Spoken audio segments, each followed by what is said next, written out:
So again, just a reminder to everybody, for anybody who's attending this or watching it later, this website, apl.org/genealogy jumpstart, that's kind of our landing page.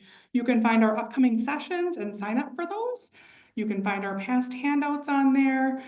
You can also get to the recordings from here. So if you just go to it, you'll see it kind of a little about the series, then what series are coming up. The past ones, if you click on our YouTube channel, it'll bring you right to the recordings, and then you'd see the handouts down here. So of course, we just have done the first 2 sessions, or this is the second session, so just those 2 are available. Obviously, when the ones are available for the other ones, you get those, or those will be here. Then you can learn about our Find Your Ancestors series on the bottom part of that page as well. So we have this site available all throughout the series, so that's a good landing spot for you. Yeah, do you have a question? How do you get to that YouTube session? So if you type this apl.org/genealogy jumpstart, put that in your browser, and then you'll see the spot for the YouTube, like I just showed you. So right down here where it says YouTube channel, where it says past genealogy jumpstart sessions, that's where you click on the YouTube. And now you can see our first session that we did 2 weeks ago. All right. Okay, let's just check it. All right. Put the handout here one more time. All right. So, hello everyone, welcome to our session today. I'm Katie Stilp, I'm the local history librarian at Appleton Public Library. Thank you for joining us today. I just have a couple quick announcements. For those joining us in person, just welcome to the library, and just a quick note letting you know the restrooms are located right outside the elevators, or there's a larger bank of restrooms right above or right by the stairs, or the entry to the stairs. There's also a water fountain there if you need that. If you have any questions during today's session, just feel free to raise your hand for those in-person people.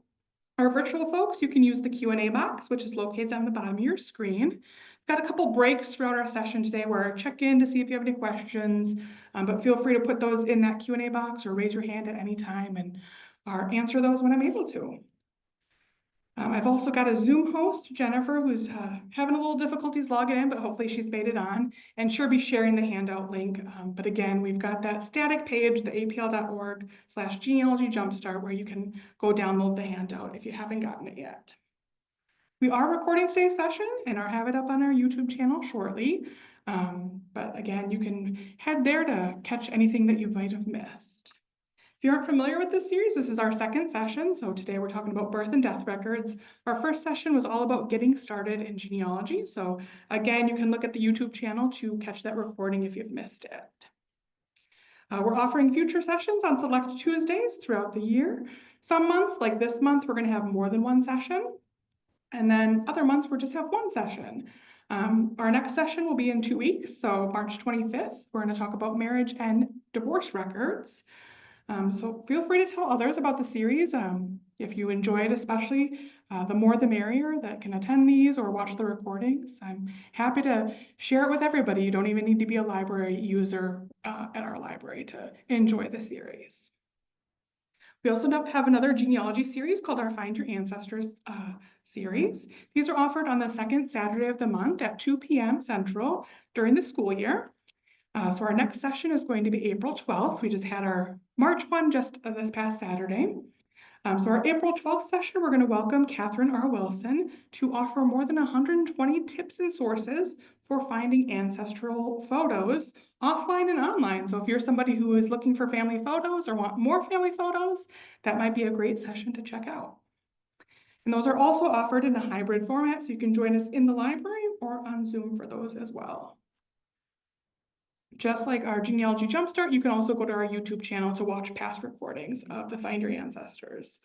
Not every presentation is recorded for Find Your Ancestors or up there indefinitely. So like our February session, I just had to take down because some speakers only allow us to have it up for 30 days, for example.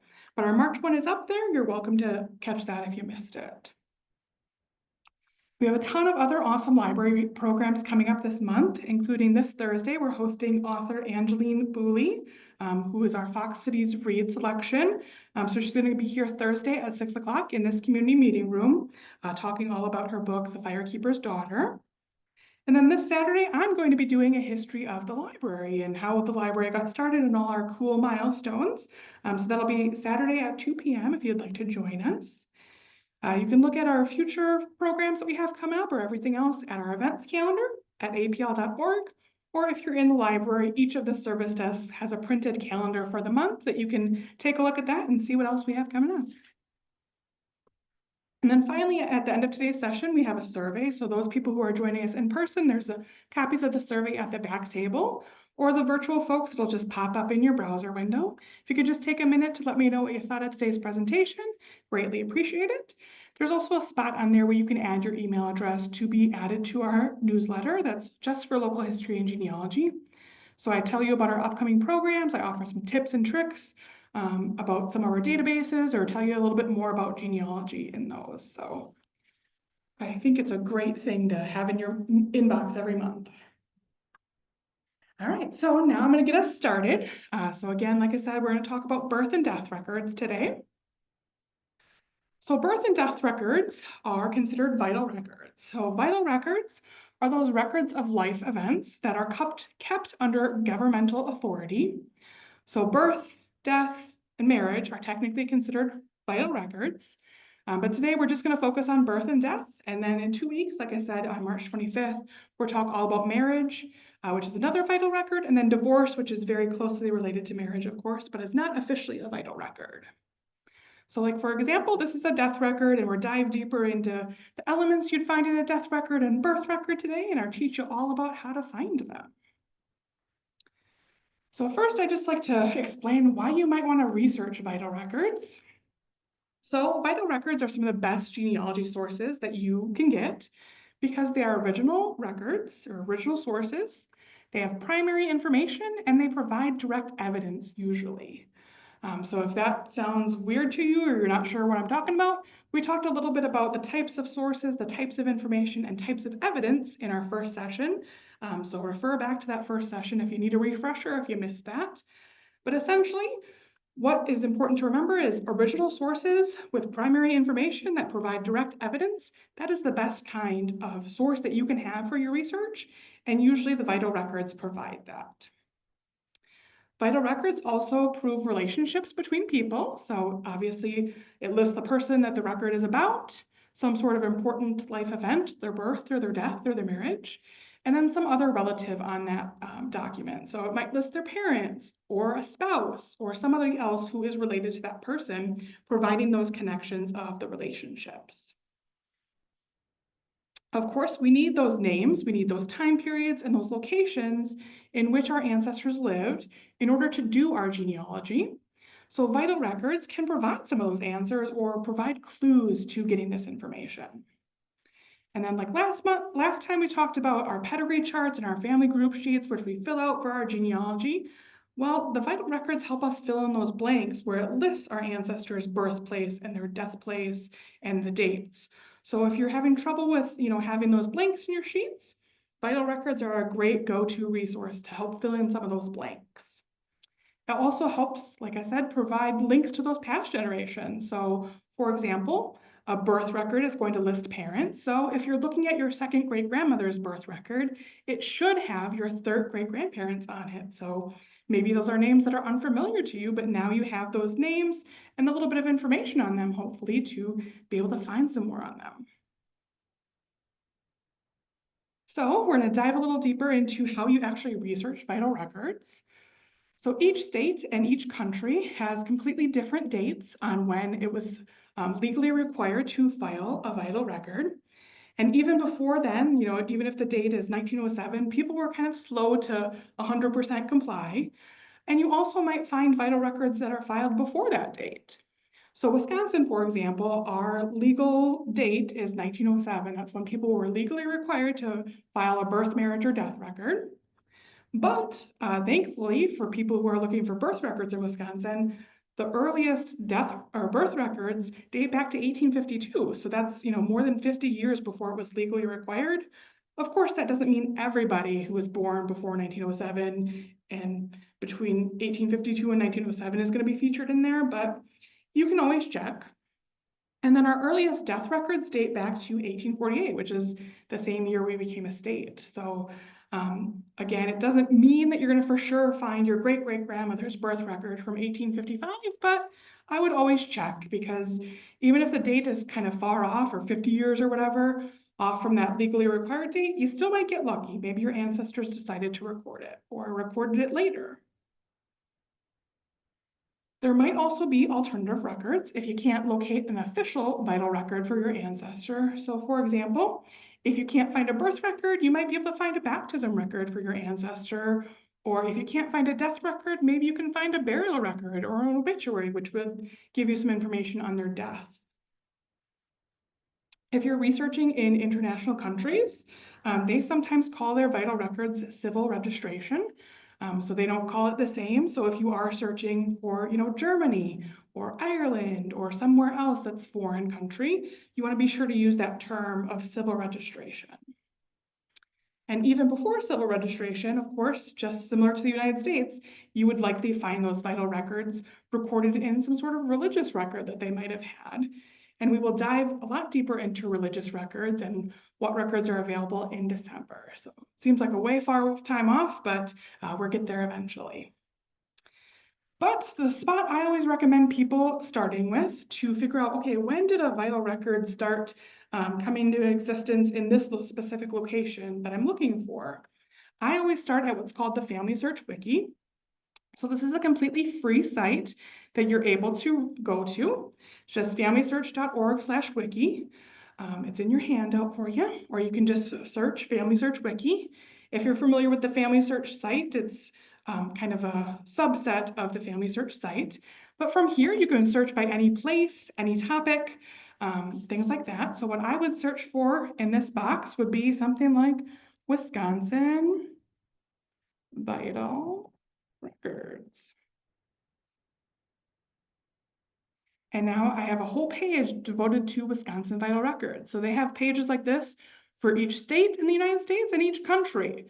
So right here, I can kind of get a quick snapshot of when the earliest birth, marriage, and deaths are, when the statewide registration was done, so 1907, like I said.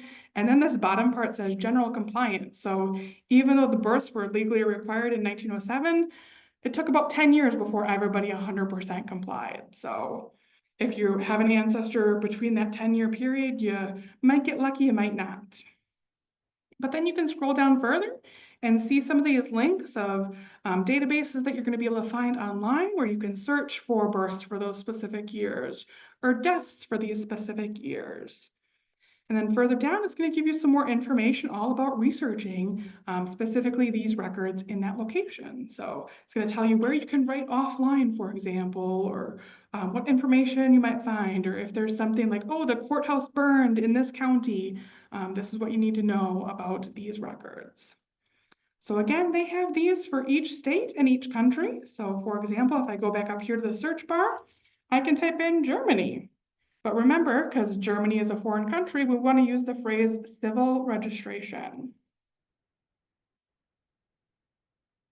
because that's different than vital record. That's what they call it. But then again, you have this whole page devoted to those vital records in Germany, and you can see all the various little histories or things that they want to tell you, what you might find on a birth record, things like that, all for that country. Does that make sense? All right.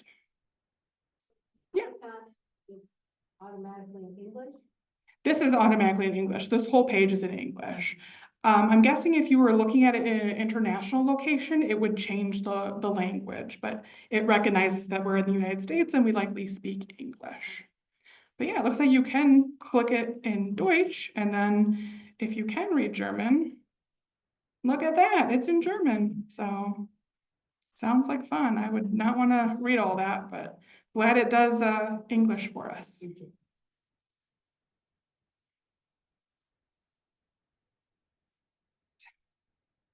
Oh, I just closed my whole thing. Gosh darn it. Just give me 1 second while I get back to where I was here.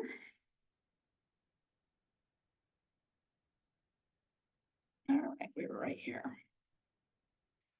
All right, so Obviously, to research vital records, you're going to need some information. You're going to need a name of a person, a geographic location, and a date or a date range to find a record for that person.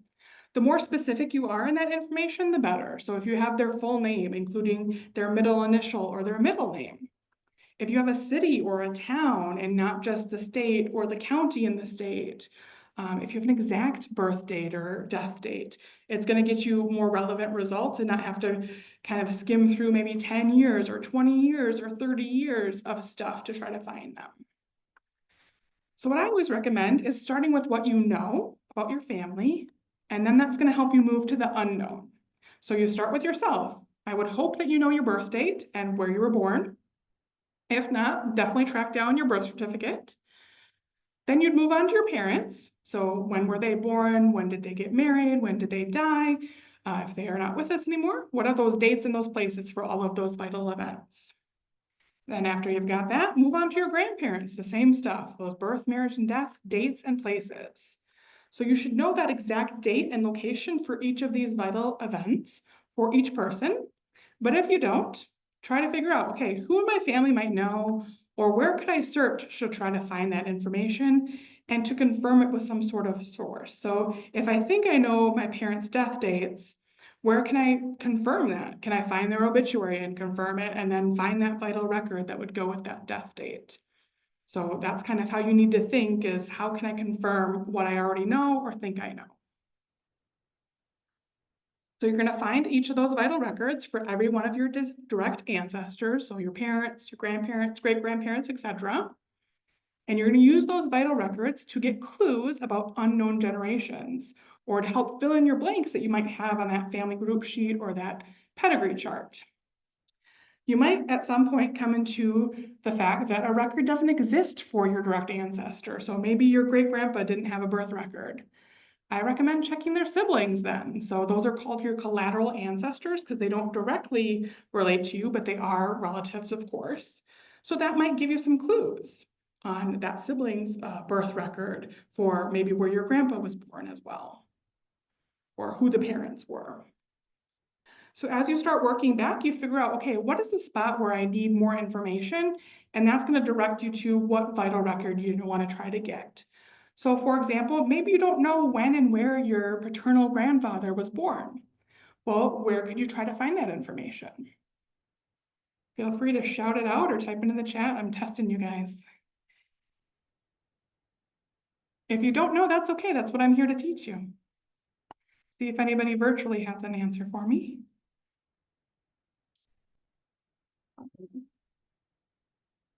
All right, well, I will tell you where you might look for that information. So,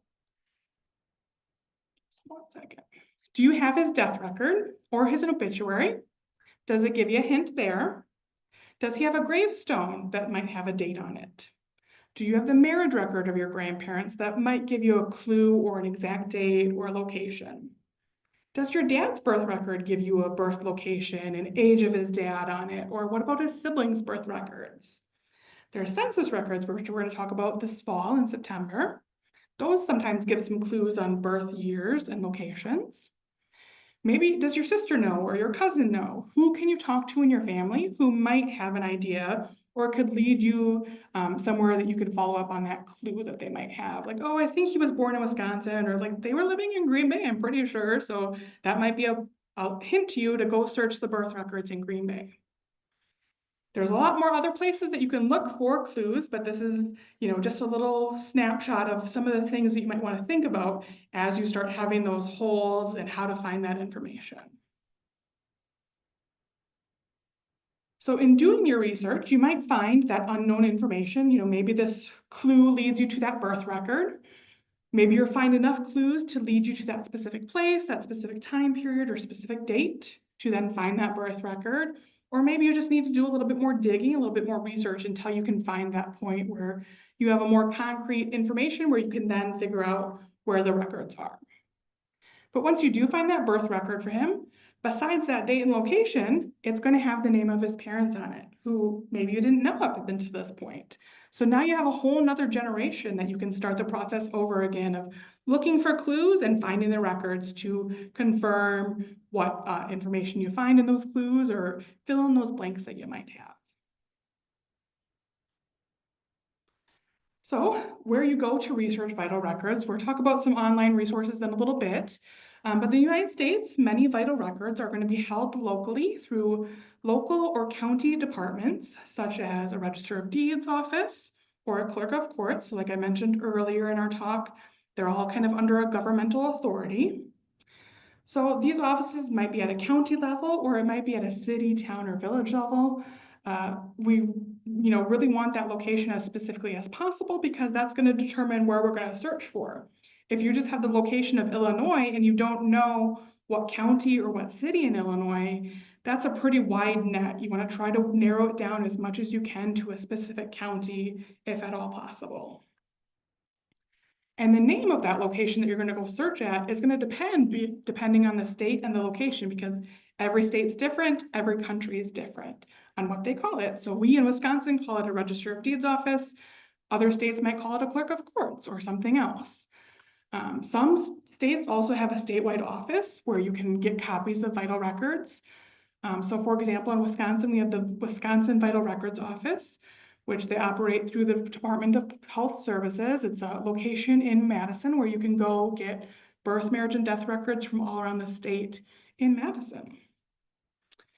You might also be able to search a statewide index. So these might have a certain time period where they cover births from 1907 to 1950, or it might be online, it might be offline. It really depends on the different states, the different countries. So you might be able to do a quick search in that statewide index, and it might lead you directly to that record that you're looking for, even if you don't know an exact date or a location, but maybe not. It depends on how common your ancestor's name is. Yeah. If something's not online, are most of those types of offices open to phone calls and inquiries about things like I that? will get there, yeah. So she asked if the virtual folks could hear if you can't find it online or the place is offline, open to getting calls and stuff like that. So I will answer that in just a second, yeah. But of course, you really want to try to narrow down to a specific county if you're looking at those statewide indexes. So hopefully those statewide indexes will help you at least narrow down to a specific county and let you know where you need to look for them.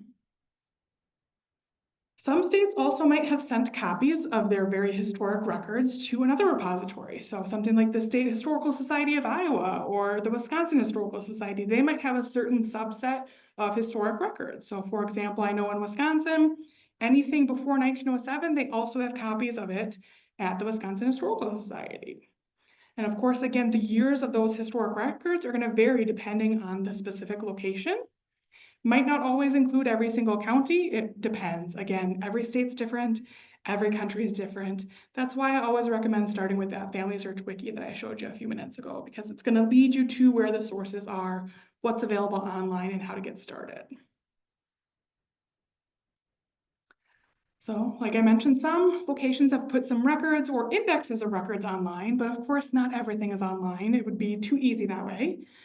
But each jurisdiction kind of decides what they want to do with their records, what amount they want to show online, what they don't want to show online. Of course, for privacy reasons, I wouldn't want somebody looking at my birth record right now and knowing how old I am, nor would I think you guys would. So that's why, there's state laws of, okay, we only provide this amount of information or up to this certain point to protect privacy.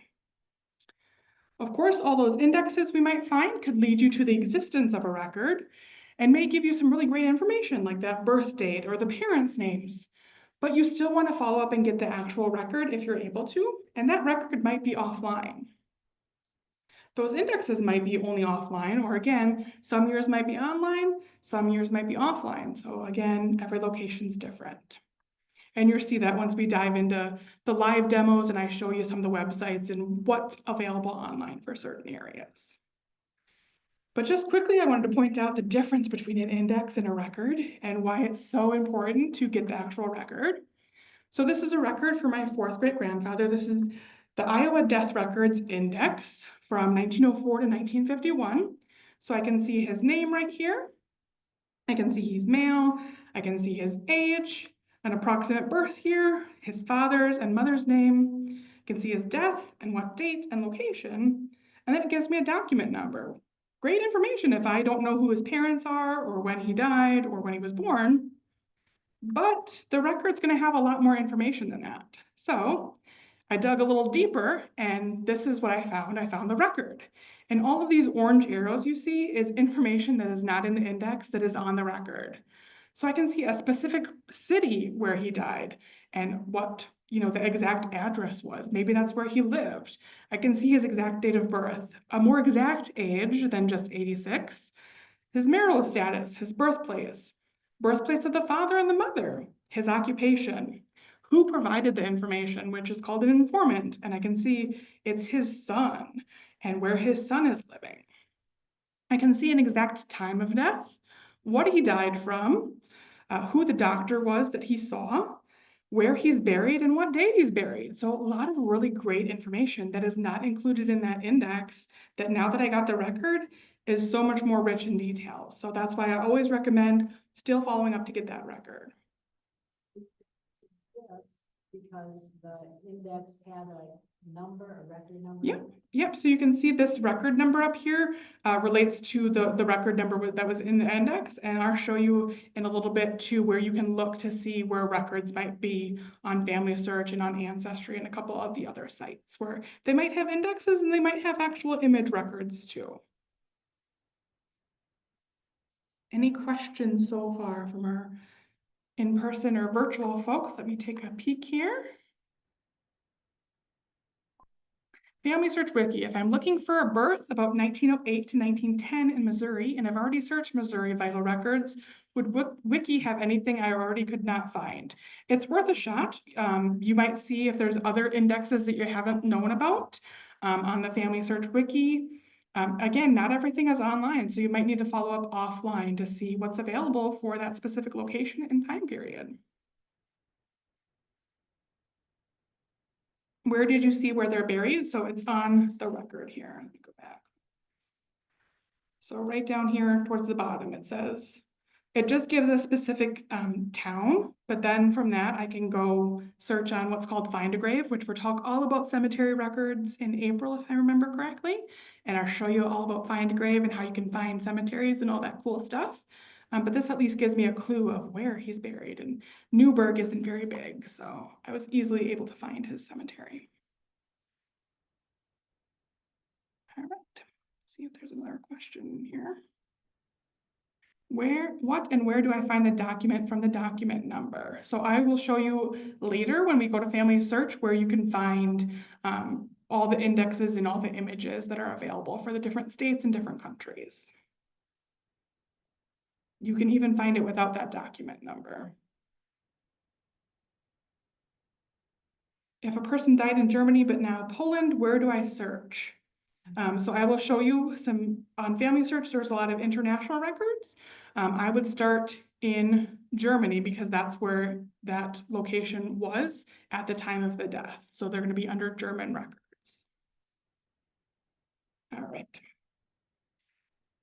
So of course, just because you can't find something online does not mean it doesn't exist, because again, not everything's online. As much as it would be easy to have everything online, it's just not feasible. You might have to visit somewhere offline to get a copy of a record or to look at a record. Sometimes you have to request and pay for a record if you want a physical copy, or if you send it via mail, or maybe you have to hire a researcher to go get that record for you, depending on your certain situation and if you can go there yourself or not. But most vital records are generally available to the public for certain years, but it again depends on the certain jurisdictions and their laws. So again, each state, each country is different. Even counties within states handle things differently. So that's why I recommend starting with that Family Search Wiki to figure out what office locations have the records, and then you contact that location to find out about what their access is or what restrictions they might have for a specific time period that you're looking for.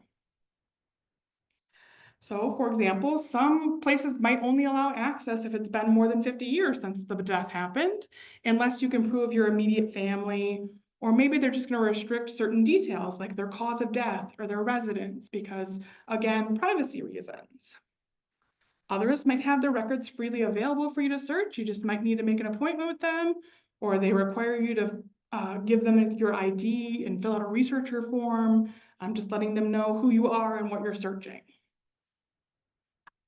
Some, again, have digitized all of their records or some of their records. Some have digitized their records, but you have to be in their office to access them on a computer that they provide for you. Others, you might have to request and pay for each copy you want. And you have to wait for them to be mailed to you. So probably about 10 years ago, I went on a research trip to Illinois. I was all excited, and I get there and I say, let me see the birth and death and marriage records. And they say, you have to fill out a form for every single one of these, and you can pay for a genealogy copy, which is $5, and then we're mailing to you. Which was really disappointing to drive all the way to Illinois, in the middle of Illinois, to know that. So that's why you want to start with the Family Search Wiki and figure out, oh, this is how the process is in Illinois. It's different than Wisconsin. So some locations might offer you a cheaper genealogy copy that might be $5 or $10. Again, every location sets their own price. But if you want an official copy, it might be more expensive. And again, the cost varies everywhere. So for Wisconsin, for every birth, marriage, and death record you order, it's $20, which is not cheap when you have, 10, 20, 30 records you want to get. Other states are cheaper, other states are more expensive. The great news is you don't always need to buy copies unless that's your only option. So in Wisconsin, for example, instead of paying $20 for each record, you can go in person to that Register of Deeds office or go to that State Vital Records office in Madison and view the records for free. And then you can transcribe that information into a notebook or onto a piece of paper that you would have. You can't take a picture, that's illegal. But then whatever you're writing down, viewing that record and then writing down the information, that's going to be considered a derivative record because it's not the original. If you were to get a copy of that original record, it would be the original. But since you're essentially making your own copy of it, it's called a derivative record. And again, if that doesn't make sense to you, refer back to that first session where we talked about the various types of records and all of that. So the exception to not paying for anything, of course, some repositories might charge you a research fee, or it might cost you to park there or to go travel there. Of course, it's not free to have gas in your car, but it might be less of a cost than the $20 per record that you need to pay for example. But of course, we can't always just get up and go to whatever state or whatever country we want to research. So if you don't live close, or if ordering records is your only option, do a few at a time as you can afford. Prioritize the ones you want first.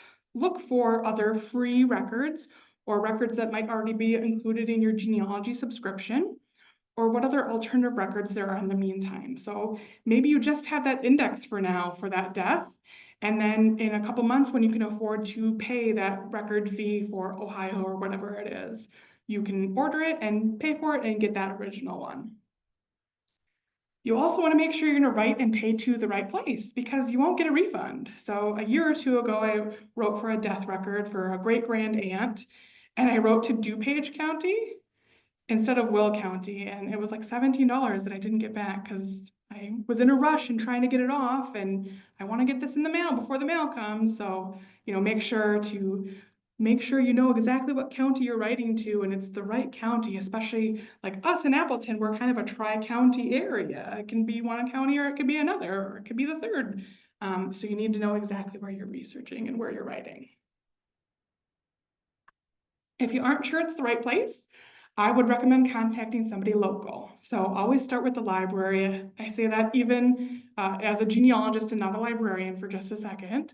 Or contact the Genealogy Society in that area. If you're not sure, okay, where's the library? Is there a library there? Where is the nearest one? That's what Google is for. You can Google libraries near a specific city in a specific state.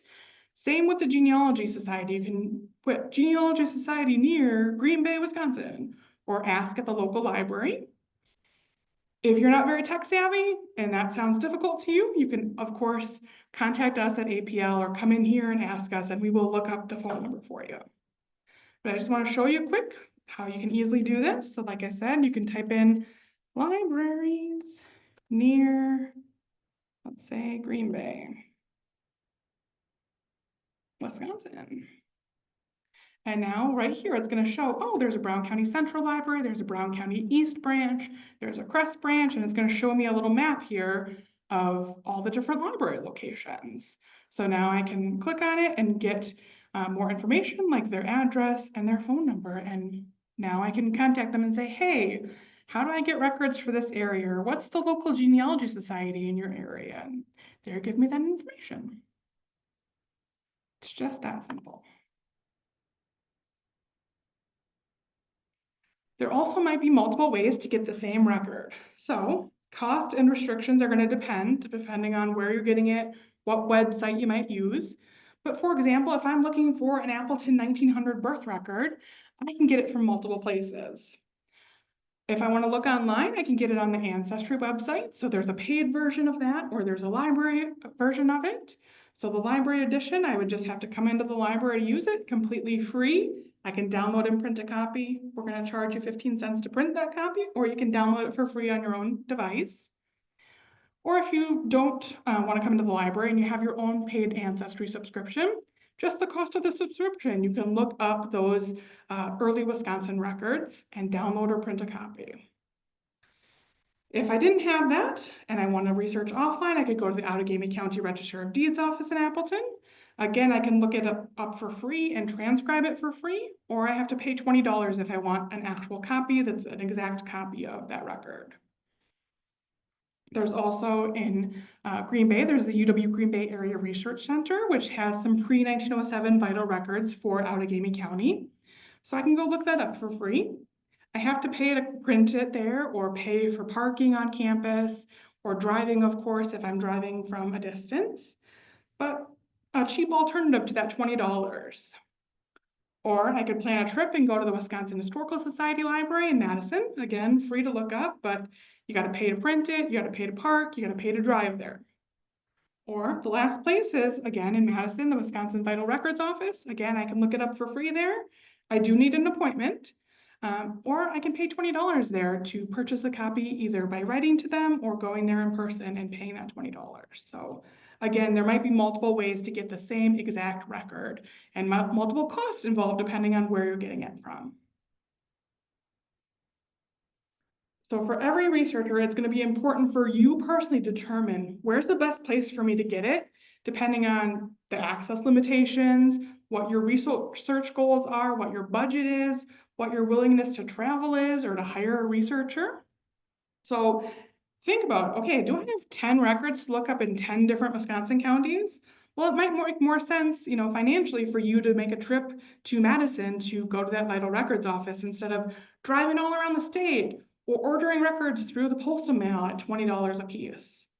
Or maybe, hey, I need 2 death records from California and I live in Wisconsin. Well, it makes more sense for me to order them via the mail and pay that cost than plan a whole research trip and fly to California or drive to California.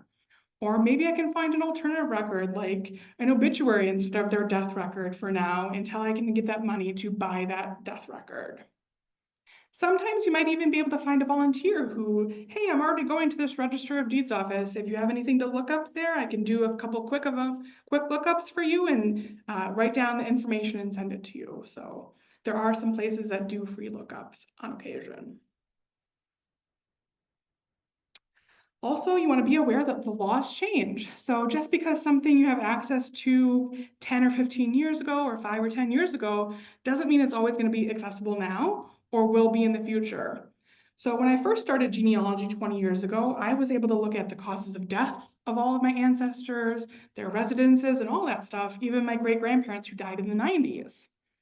I go there now, they black that out. They won't let me see it. So again, laws change. They can decide what they want to show, when they want to show it. And maybe in 5 or 10 years, they're say, oh, you can see the cause of death now. So who knows? Same with online content. Just because you find a record there today doesn't mean it's going to be there tomorrow or in a year. You want to save everything that you find when you find it. So for example, a couple years ago, they used to have Cook County, Illinois records, which is the big location for Chicago area ancestors. Then after a few years, they took them offline. So if you didn't save those copies of those Cook County records when you found them, they're not accessible online anymore. Maybe fingers crossed they will come back online at some point, but for right now, they're not online. Again, if you're not tech savvy, you can't navigate the online content, you can always book a one-on-one with me or visit our library. We have technology help hours where we can help navigate some of the websites and things. And I'll show you some live demonstrations in just a little bit of how you can find some of these records. A couple tips on researching on site. So of course, like I mentioned, not everything is online. You might need to go in person. Research that location first. So you want to look for their website. You want to see what restrictions they might have, what their open hours are, if you need an appointment, what the driving directions are. Most websites for genealogy-based stuff like a Register of Deeds office or a library site is going to have something like a genealogy section or a frequently asked questions section, or at least have a phone number. Again, if you're not tech savvy, call us at the library here or come and visit us and say, hey, I really need a number for Peoria County, Illinois. How do I get birth, marriage, and death records there? And our librarians will dig it up and let you know that phone number. But just to show you an example, again, go to Google or whatever search engine you'd like, and you can type in, hey, I'm looking for Peoria Public Library. And I can see, oh, the first result, here's their library website. So right here, I can see there's an FAQ, there's a contact button. So I can click on that and I can give them a call. I can see there's a bunch of different staff numbers, or I might want to look for the main library. Or like I can see, oh, there's a research tab. And look at, there's a genealogy thing right under their research. So maybe I want to look through this and see what kind of genealogy records they have. And oh, look at, there's a phone number. They've got some times here that I know I can call them and get some more information about what records and things they might have at the library there. And then you can do the same for like the Register of Deeds office and stuff like that. So if we go back to Google and we do like Outagamie County Register of Deeds, I can see, again, usually one of the first results is going to be the site that you're looking for. Unless you have something like, you know, a more common county that maybe they've got multiple Brown counties in different states. But Outagamie is pretty unique to Wisconsin. So now I can see this is the Register of Deeds website. Again, I can look and see there's a phone number here and an address. I'm going to look over here and see, oh, they have a whole vital records section. So now I'm going to look, okay, this is what vital records they have. It's got some information on how I can request vital records.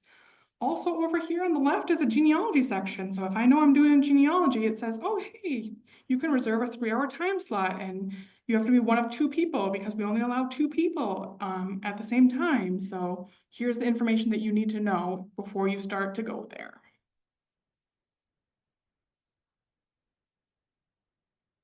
I always recommend calling them in advance too, just to verify what you found on their website, make sure it's up to date. You know, things might have changed. Maybe they're going to be closed the day that you plan to go for whatever reason. Maybe they're redoing their carpets or something. And you can also, while you have them on the phone, ask them, hey, how do I access your records? Do you have them on a computer? Is it a microfilm machine? Or what else might help you prepare for your visit there? Like, where can I park? Or is there a cost to parking? Or can I bring my laptop or my purse? Every location is going to have their own little set of rules and how they access things and how they allow access. So, for example, I've researched in a lot of different Register of Deeds offices in Wisconsin. They each have their own little unique things. So some might have digitized their records, like Outagamie County, they have them on a computer. You can just type in a name and pull it up on the computer. So if you're not somebody who's really tech savvy, that might be difficult for you. Or Oconto County, they have like a really old microfiche machine and all of the records are all in a microfiche machine and you have to like figure out how to stick it in there and pull it up and adjust it. So it's a little bit more difficult than paging through a book or, something like that. So be aware, those might be some barriers for you. You always want to make sure to bring your ID because they usually want to make sure who you are just in case you do something illegal or they see you doing something you're not supposed to do. They want to know who you are. You got to bring paper, or if you have research forms, you want to bring those with you so you can write down the information that you find. Pencils, usually they won't let you have pens in there because they don't want you to mark up on the records. You might want to bring change like coins for the parking meters. Or again, figure out how do I pay for parking or where's the free parking? Again, every place has their own rules on if they allow, food or drink, or what they allow, if they allow you to bring a laptop or a purse, or what you can do in their research area, or if you need an appointment. Some might have you walk through a security check before you're allowed to even enter in there, or they need to give you a little tutorial on this is how you use the stuff. So be prepared that every location's different. You also want to go there prepared. You want to make sure you know what you're looking for. So have a list of all those names and all those dates or those date ranges that you have ready to look up. Because you don't want to spend, all your time browsing 100 years of records for just your surname, because if you have a surname like Smith or Johnson or Brown, or maybe you have lots of family in this area, you're going to spend all day just writing stuff down. So you want to keep a list. I always keep like a location specific or a repository specific list. So Brown County Register of Deeds lookups, and then I put all the birth, marriages, and deaths I want to look at. Or the Wisconsin Historical Society, when I go there, this is what I want to look up. And as I'm doing my research online and offline, I'm making that list so that next time I go to that location, I'm ready. I do something fun. I think it's fun. I have my own little form that I bring with me. Instead of writing down, this is the name, this is the date of death, this is the date of birth, this is the father's name. I just make these pre-printed forms and I bring like 20, 30 copies of it with me, and then I can just fill in the blanks as I go along. So you can create your own, or they also have a free one on Family Search that's called the Research Extract Form. And this is a link in your handout for you, where you can see they have this little form that you can see a sample. It's really small right there, but they've got a freebie one that you can do. So here's the birth or baptism one. And then again, you can just print off, 20 copies of this or whatever you think you need before you go to that Register of Deeds office. And they again have one for marriages and they have one for deaths as well. So something really helpful, I think, is to have those already ready or bring a notebook with you. And then what I do is, to save paper, I put like 3 or 4 of them on the same sheet. So like this is my birth record one where I can put 3 different births on the same page, and then I don't need to waste as much paper. And it's got everything I need to record usually for that birth record on this sheet. You also don't want to forget to write down where you located the record when you find it. So you want to write down that repository name of where you found it, that volume number, that page number, whatever you need to find that record again and to cite your source. So for example, if I'm going to the Brown County Register of Deeds, I'm going to write down its births, volume 6, record 982. That's the record for this person. And even on my little form, I have a spot right here where it says record number, volume number, what date I went to this place, and the location. So I write down Brown County Register of Deeds right here and what date I went, the record number and volume number. Because remember, as we talked a little bit about last time, sources are super important. You want to make sure that you can replicate your research, or so that future generations know this is where I actually got this information. I didn't pull it out of the sky or make it up. Because genealogy without source citations is mythology. It's fiction, so you want to make sure to cite your sources. Some other tips for researching vital records: it's usually the easiest to start with a person's death record or their obituary and work backwards.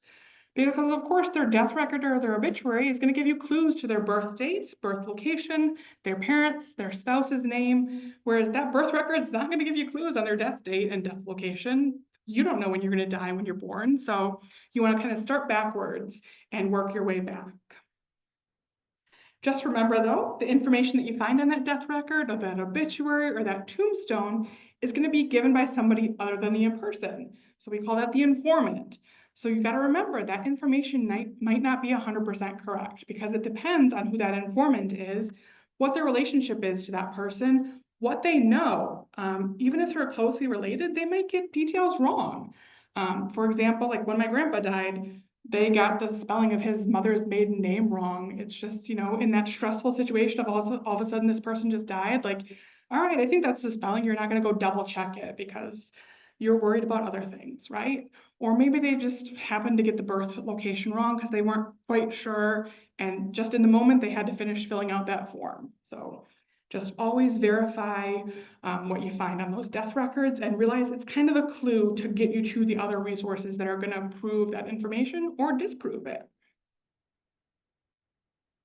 I also find it really helpful to create a chronological timeline of each person's life that I'm researching. So you can do this in your genealogy software if you have some.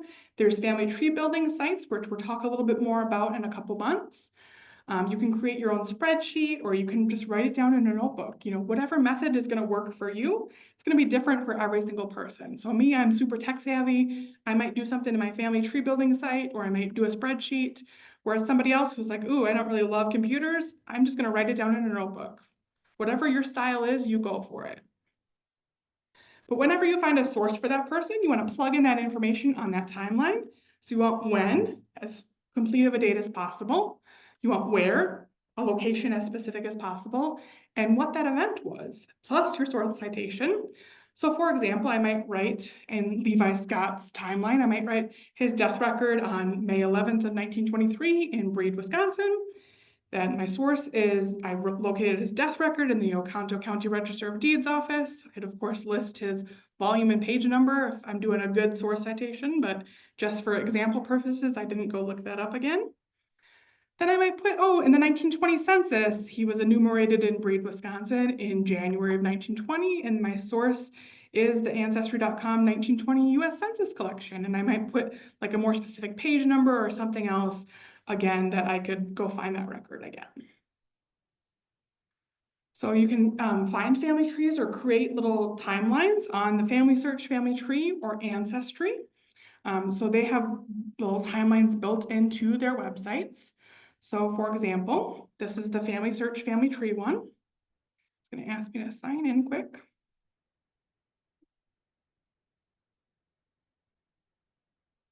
So here's a timeline right here. He's included in the family tree, and now I can see his timeline. So here's his birth. Here's the first record he's appearing in after his birth. It's an 1855 New York census.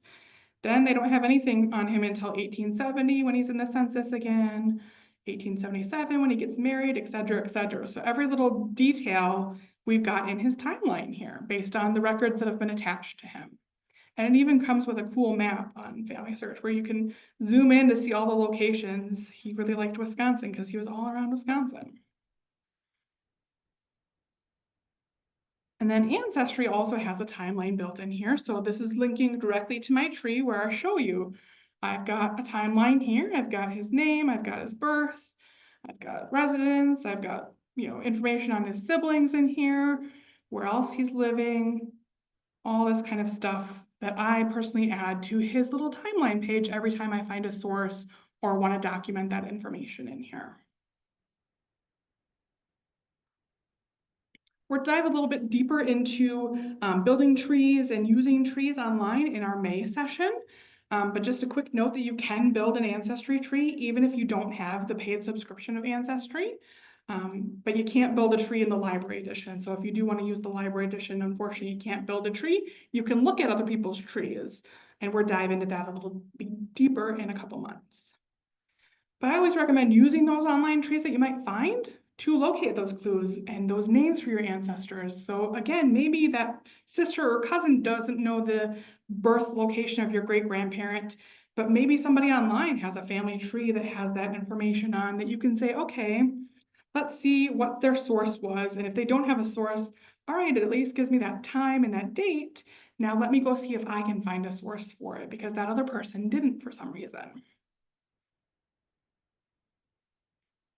Also, some important things to remember. Spelling is not always accurate, especially in vital records, or the person recording that information might have misheard that information. So they heard it as one thing and wrote down how they thought it was spelled. So always you want to look for alternative spellings in the indexes, either online or in person or both, to catch those transcriptions or spelling errors or misspellings, things like that. So one of the surnames in my family tree is Kohlberg. So I've seen it with a K, with a C, with a U, with an E, with an extra H in there. I mean, I've seen it as Kolbeck and Kalberg. So those are all records that I have found for that surname that I know that these are these people based on the other context clues of that record. So lots of misspellings just in one family. I also recommend browsing certain time periods. So if you know your ancestor lived in Appleton from 1920 to 1940, look at all the birth, marriage, and death records from that time period, because you might find additional siblings you didn't know about or other relatives you didn't know about. Obviously, this is a little easier if you don't have a very common surname or you're not researching in a huge city like Chicago or New York or Los Angeles. Like Appleton, 20 years of records isn't that much, but it's going to take you a little bit of time. But if you're looking for the Johnsons in Chicago, oof, you're going to spend all day. So good luck. But the more narrow you can have that time period, the better it's going to be for you. Of course, the further back you go in records, the less detailed they are, and the less likely you're going to be able to find a vital record, because again, they weren't legally required before a certain time. And again, remember, it depends on that geographic location. Each location's different.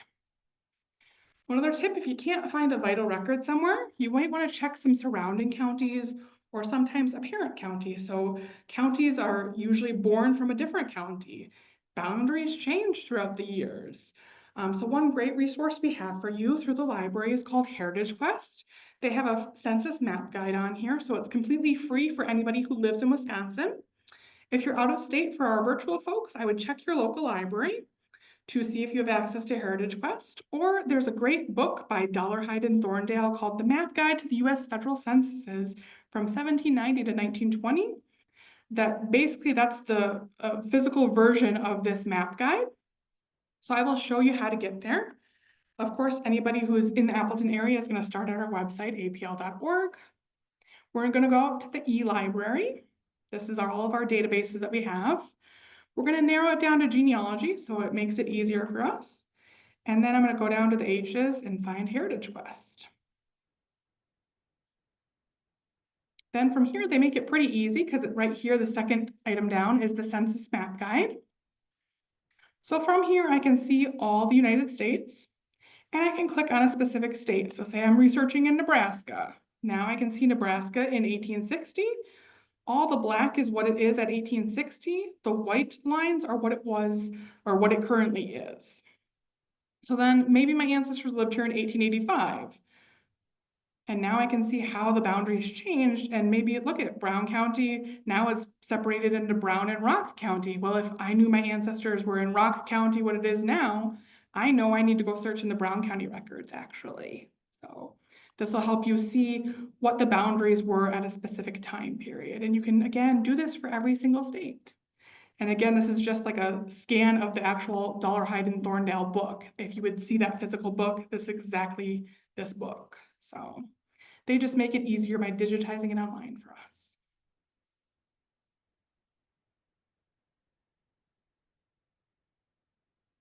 Of course, the record might not exist for the time and the place you're looking for. So again, you're going to want to find out some alternative records. I'll give you a couple hints when we dive a little bit deeper into the different records. But you want to keep looking for more clues to kind of piece together those puzzles of your family tree. So for example, maybe internationally, or some of those early records prior to the late 1800s or early 1900s in the United States, those might be harder to find vital records, or you can't easily find them online. So maybe you got to think about, okay, what else can I find instead of a vital record? Maybe I can look for a church record or a census record or some other record to show where they are at a specific time. But even if you do find a vital record, I recommend not just stopping there. You also want to look for that church record, because they're great alternative resources, but they also can contain additional details that the actual record didn't have. So maybe the vital record says one thing, like Germany, but then you look at the church record and it gives you that specific town name in Germany, where you need to know that town name in order to find that needle in the haystack of where your ancestors were from in Germany. So we're going to discuss a lot more of those religious records in December, but in the meantime, just know that church records or religious records might be a great alternative to vital records. And I'll show you an example a little bit later. Also be aware, of course, the vital records look completely different and may include different information depending on what location you're looking at or what time period you're searching. So a Wisconsin 1905 birth record is going to look different than a 1950 Wisconsin birth record. Or an Illinois death record is going to look different than a Michigan death record or a Germany death record. They're all going to be different. all the fields might not be filled out in some of the records. You know, maybe it asks for the parent's name on a death record, but it's blank, or it doesn't list the mother's maiden name, unfortunately. Sometimes that happens. They, you know, maybe they didn't know the information, or maybe they were just in a rush and didn't fill out that part, and whoever took the record didn't call them out on it. Sometimes you get really, really detailed, direct information in the record, which is what we want. So something might say, okay, the mother of Ralph Hamilton was Abigail Hand. She was born in Elmwood, Illinois. She was age 29 in 1909 when Ralph was born. So I can do the math in my head and know she was born about 1880. So now I have a specific time period and a specific location to look for her. So that information that I got from my great-grandfather's birth record, now it can lead me to a birth record for the great-great-grandmother if one exists in 1800 in Elmwood, Illinois. But at the very least, it gives me her name, including her maiden name, and a potential location and time period of when and where she was born, that I can try to find alternative records or dig for more clues to see what else I can find out about her and her family. Sometimes, though, the information on a vital record is very vague. It's indirect evidence. So you might need to investigate and use some more records to try to piece together the puzzle and pinpoint that more precise location or that name, especially the maiden name of a woman and or the date. So even if a record doesn't have concrete information, you know, maybe it just says Illinois, but not an exact city or an exact county, you want to think about, okay, what other places do I know that that family is associated with? You know, if my great-grandfather was born in Peoria County, were his parents also born there? Is there some sort of statewide index of vital records in Illinois that I can search online? Are there alternative records that I can locate that might be able to give me that specific county that I'm looking for? And again, remember, you always want to get that actual record and not just rely on that index, because you might get a lot more information than what you thought. Do we have questions so far? Then we're going to dive into more specifics about the records. To contact the Register of Deeds, is it by county? Seems that's what I run into when I Google Wisconsin. Yes, Wisconsin, we do have Register of Deeds offices for every single county in Wisconsin. Other states are going to be different. What is the difference between the genealogy or original record?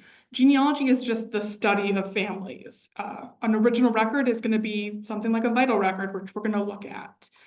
So like a vital record is an original record if you're looking at that birth record or that death record. Let's see what other questions we've got in here.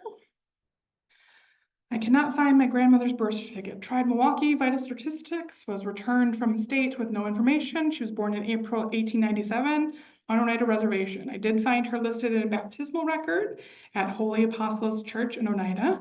Do you know of any Green Bay resource I might find her record? You can try the UW Green Bay Area Research Center. That's interesting. Why were you looking at Milwaukee Vital Statistics if she was born on the Oneida Reservation? Because that's like Brown County area. That's kind of this region in Northeast Wisconsin. So definitely look at that UW Green Bay Area Research Center. That's through the college, especially the earlier pre-1907 stuff. Can you find cause of death? Are these available for family, or do you need to go to court for permission? Again, it's going to vary depending on the specific location. So right now in Wisconsin, if I look at a death record from 10 years ago or 20 years ago or 30 years ago, they black out the cause of death. If I'm looking for something that's older than 50 years ago, I can see the cause of death. Again, every location is going to be different in what they allow and what they don't allow you to see. How would you record or correct misinformation from an official record? So you probably can't record, like correct information on an official record. Like if your ancestor's birth date was wrong on their death record, you can't correct it. You just need to go find your sources to prove that and put it in your genealogy and put it in your timeline so that future generations know what the correct information is. All right. She moved to Milwaukee. Well, if she was born on the Oneida Reservation, you're going to want to look where she was born for that birth record. All right, you grab a drink quick and then we're dive into birth records. All right, so here's an example of a birth record for my great-grandmother. She was born in 1905 in Wisconsin.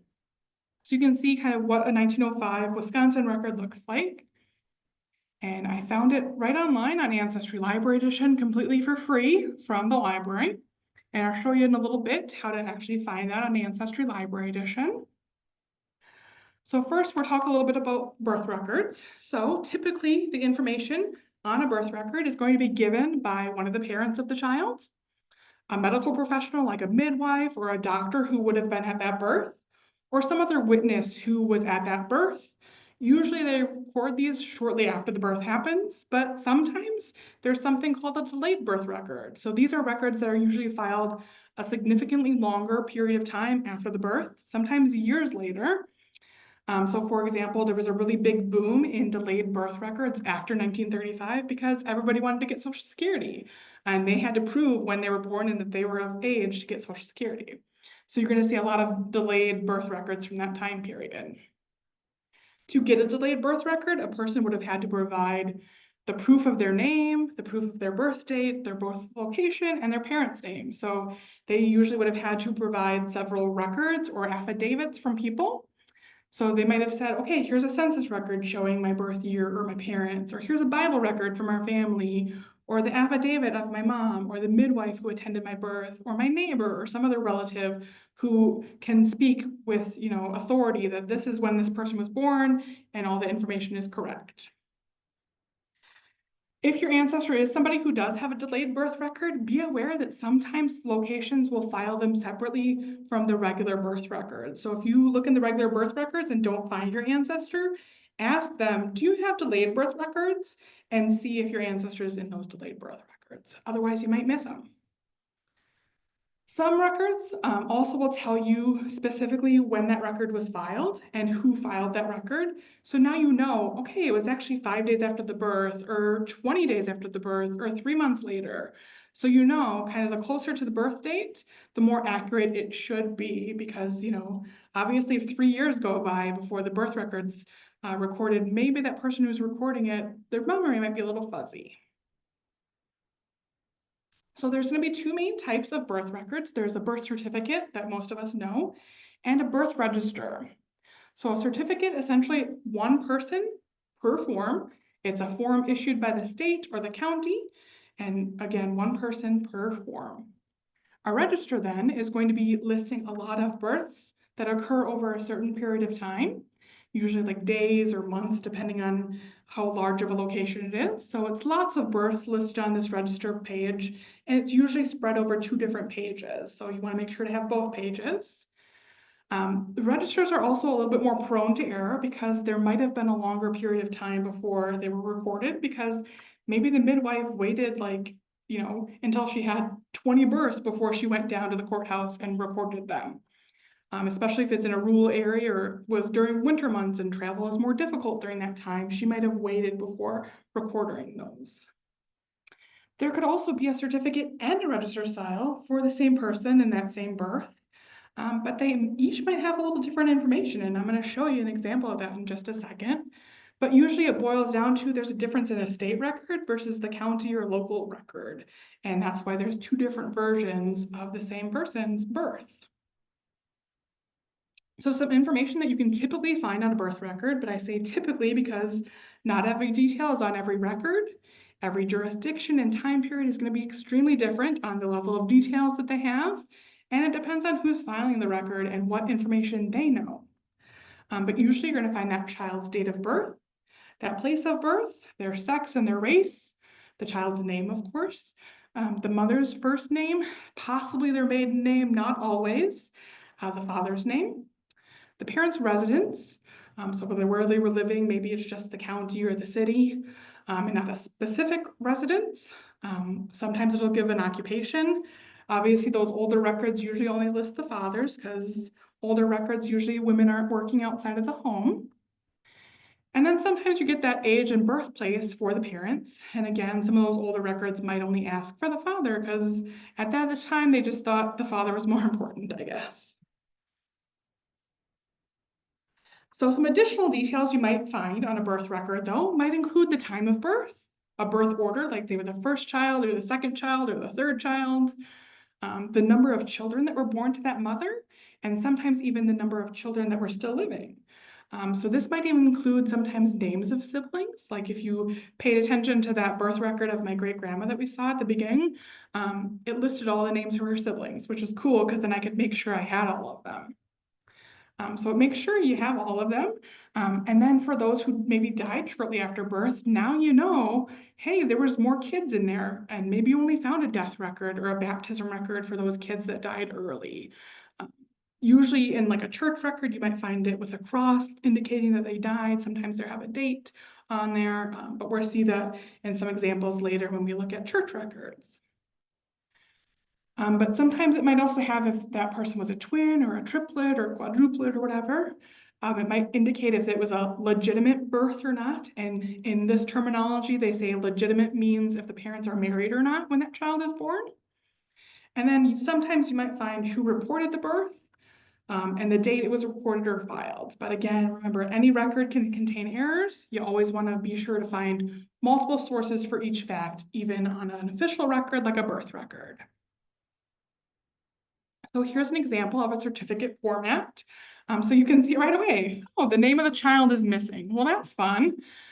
So you might have to use some indirect evidence to figure out, okay, who is this record for? Maybe they amend this record at a later time, so that's an official change that somebody has to go down to the court and prove, hey, this information was incorrect or this needs to be added to this record at a later date.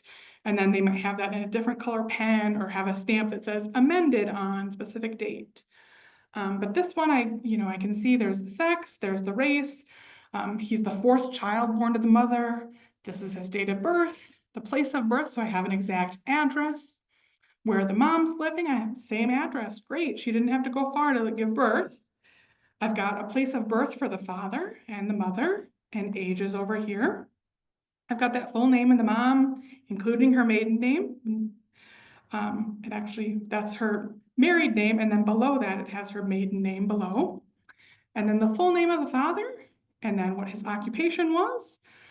It doesn't list the name of the nurse or attendant, but it has who reported it, what date they reported it, so just a few days after he was born, and then where that person lives and who that person is, they're the doctor. But thankfully, this person also has a register birth. So this is my great-grandfather who's that birth record, and you can see him on here on the register style. So you can see there's a couple differences between the register style and the certificate style that we just saw. So this is just page 1 of the register style. You can see we have an exact address of where they lived on that other version.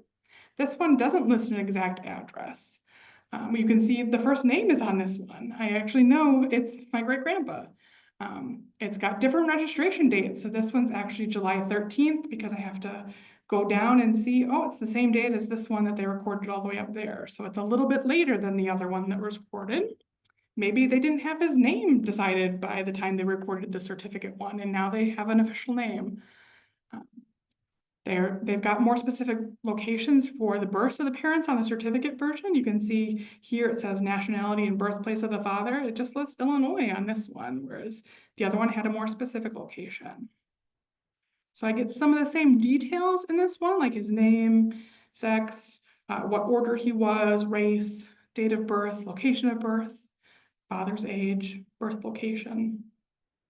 And then looking at the second page, we've got that location for the mom of where she was born, her age, her name, including her maiden name, where she was living, not a specific location like we did on the other one.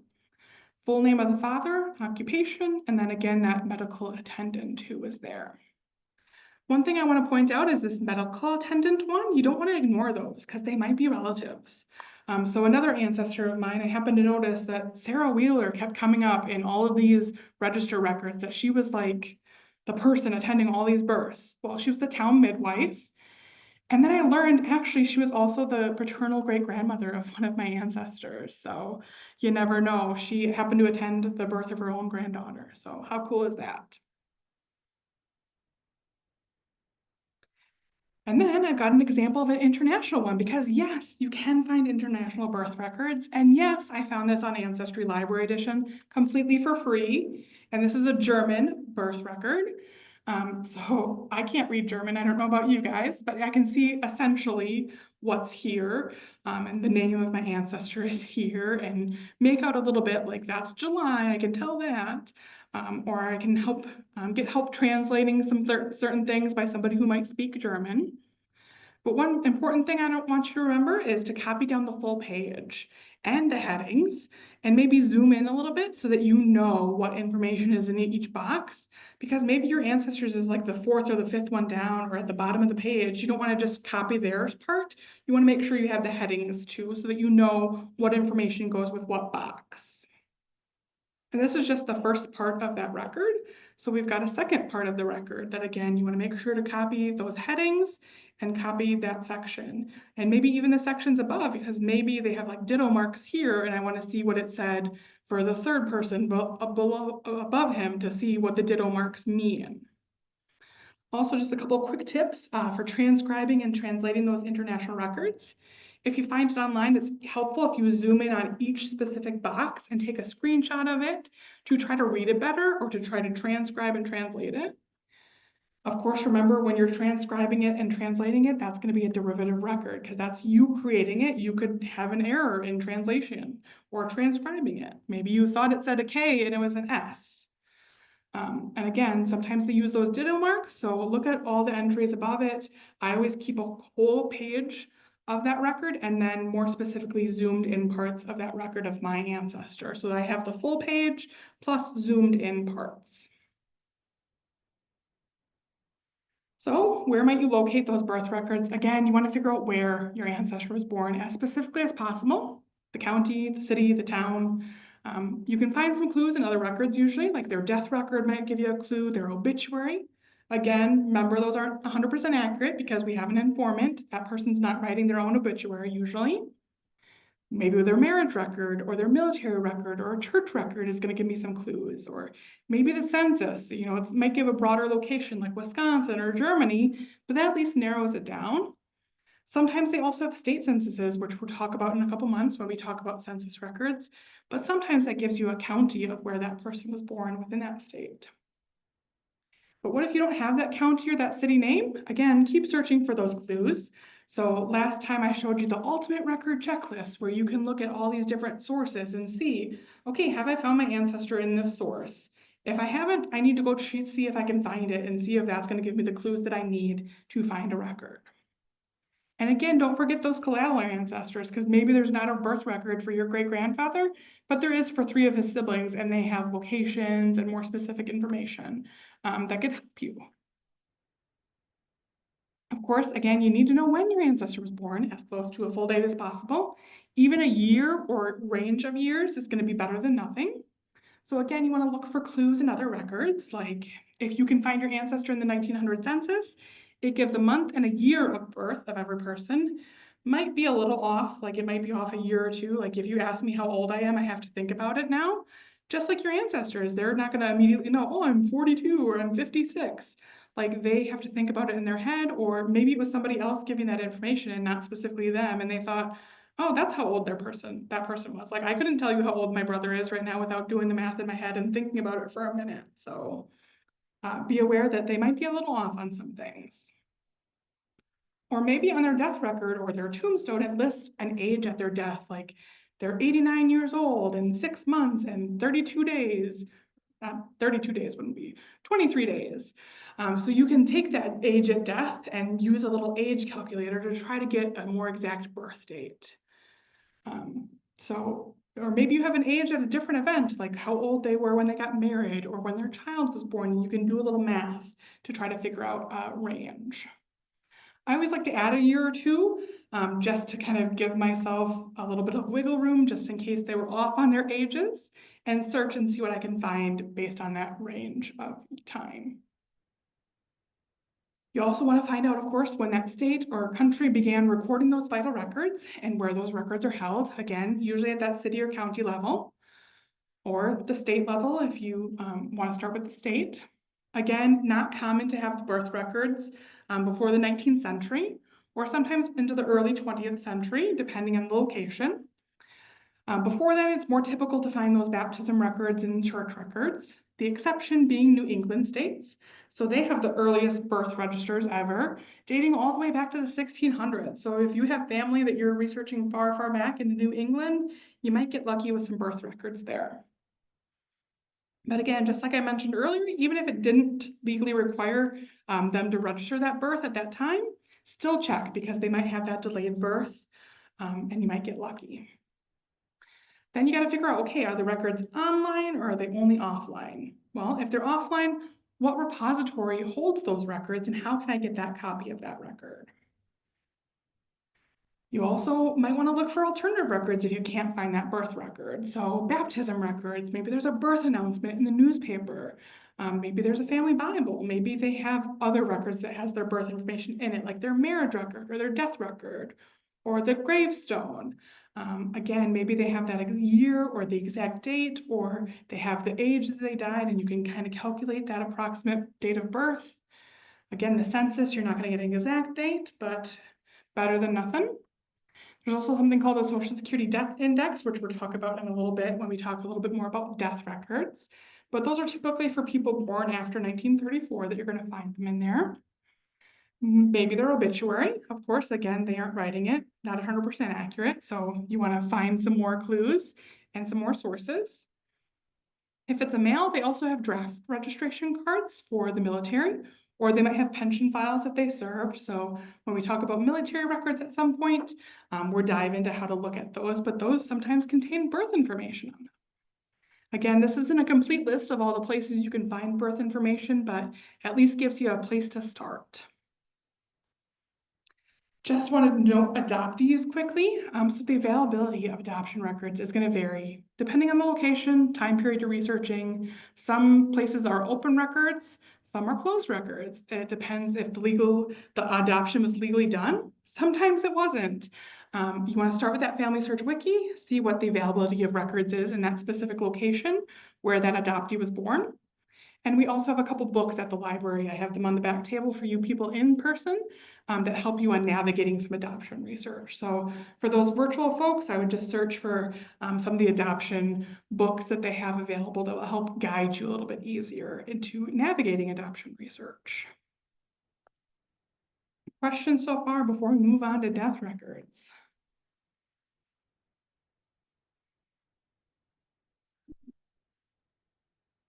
Several of great-grandfather's siblings and him have no names on their records in Brown County, Illinois. Yep, you're going to find that, unfortunately. I recently found a birth certificate and death certificate for a sister of my grandfather that we never knew about. She died at 7 days old. Yeah, so you just never know what you're going to find when you start diving into the genealogy. How do you log into Ancestry Library? There is no login. You have to be inside the library to access it. Are you able to print your slides? This is being recorded, so you can feel free to go back and watch the recording to look at the slides. All right, now we can dive into death records.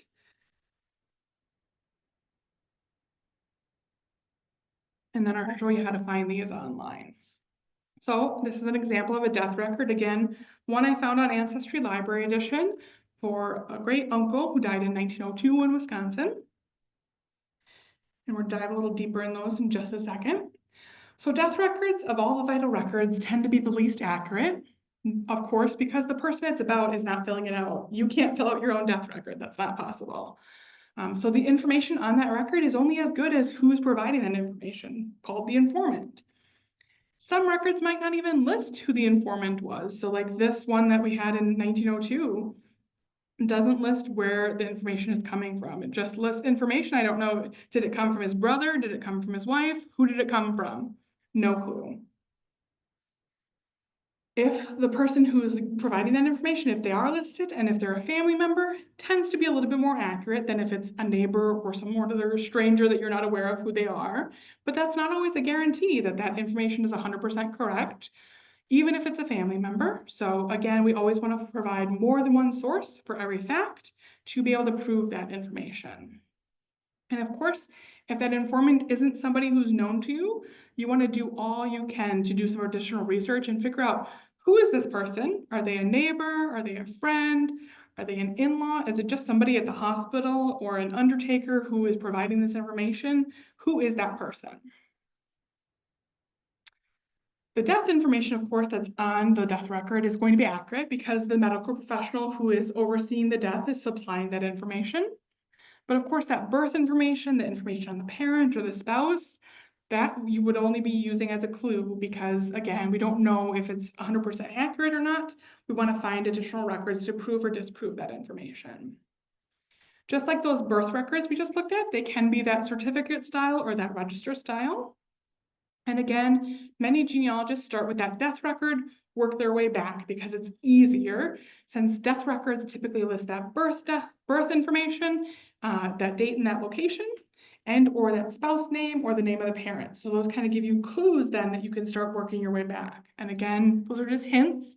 Follow up, get some actual proof to confirm that was their spouse or those are their parents. Because again, depending on the informant, we don't know if it's 100% true or not. There are going to be fewer restrictions typically on death records than there are on the other vital records. So some places might access or restrict access to the birth records until it's been 100 years. But the death records, you might be able to access them after 25 years or less in many locations around the world. Again, some locations might only restrict pieces of the certificate. So maybe you can see more recent deaths, but you can't see the cause of death, for example. Again, every location's different. But here's what you can typically find on a death record. Again, not every detail is going to be on every single record. Records can contain errors. You want to find more than one source. But usually you're going to find the name of that person, their sex and their race, the date, time, and location of their death, sometimes precise, sometimes not, the date of birth, location, and their age, again, sometimes specific, sometimes not. Names of the parents, sometimes you might get a city and a state or at least a country where they were born, sometimes not. Their marital status, sometimes it might list the spouse's name or the spouse is an informant. Sometimes it just lists their marital status and no additional information. Hopefully you get their last known address, which will help you figure out that you're looking at the right person. Their occupation might be on there, their cause of death. Again, sometimes it's blacked out, sometimes it's not, depending on the restrictions. Sometimes it also tells you how long they were ill, or if there's contributing factors to their death, like what other things they might have been dealing with that kind of led to their death.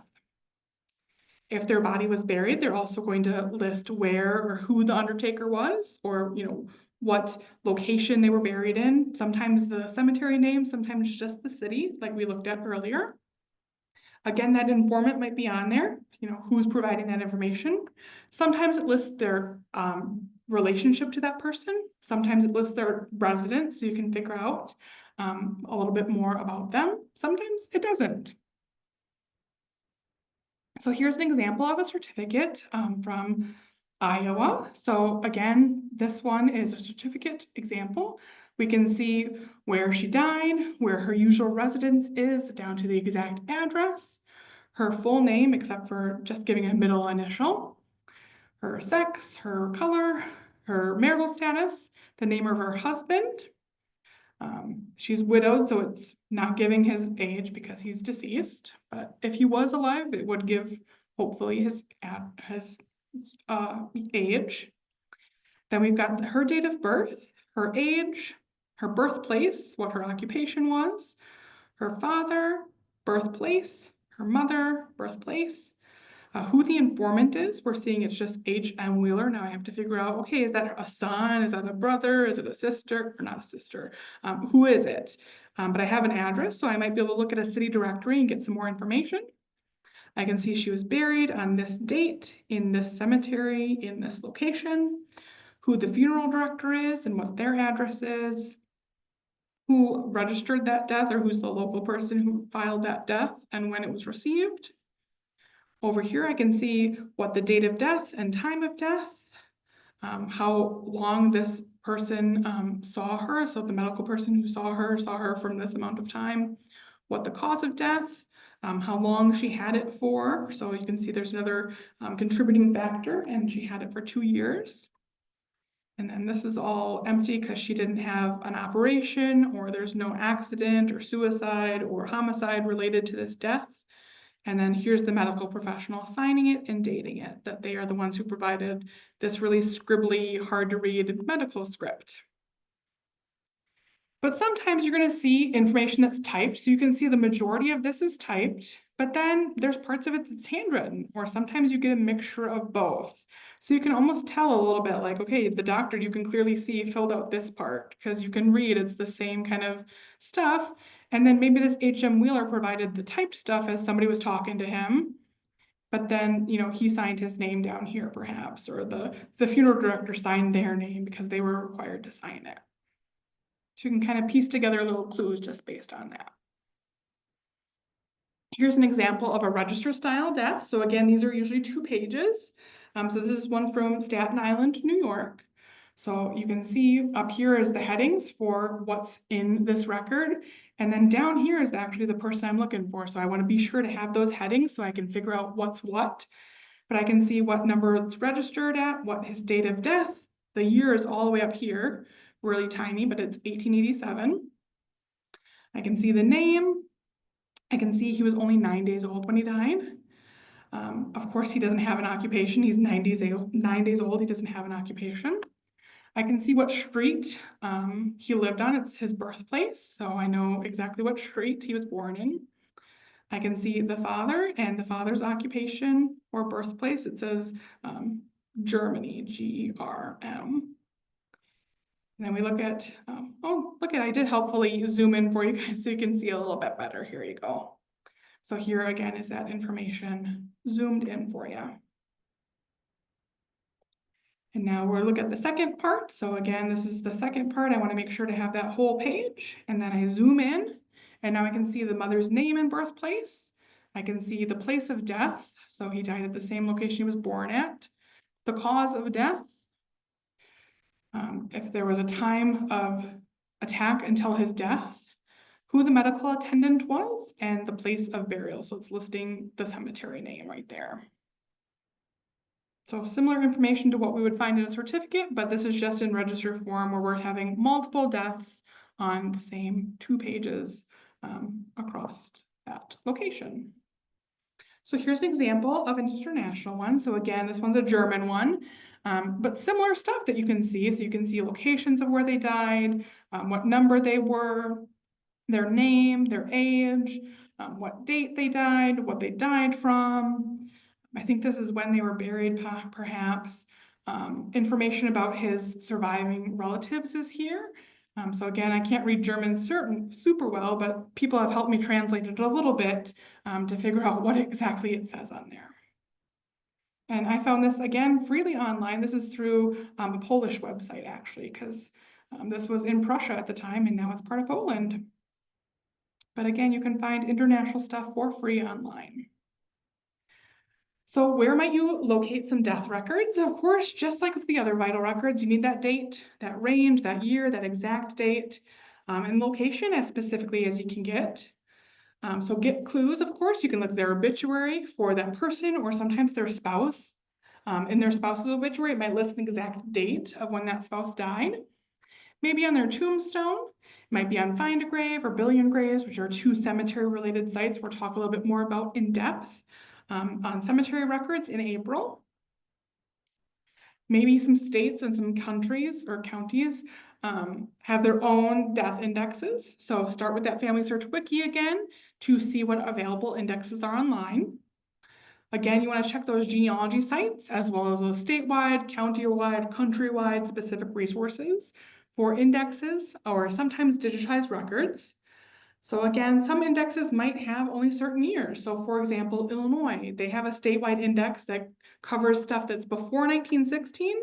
And then it's a separate index if you're looking for records from 1916 to 1972.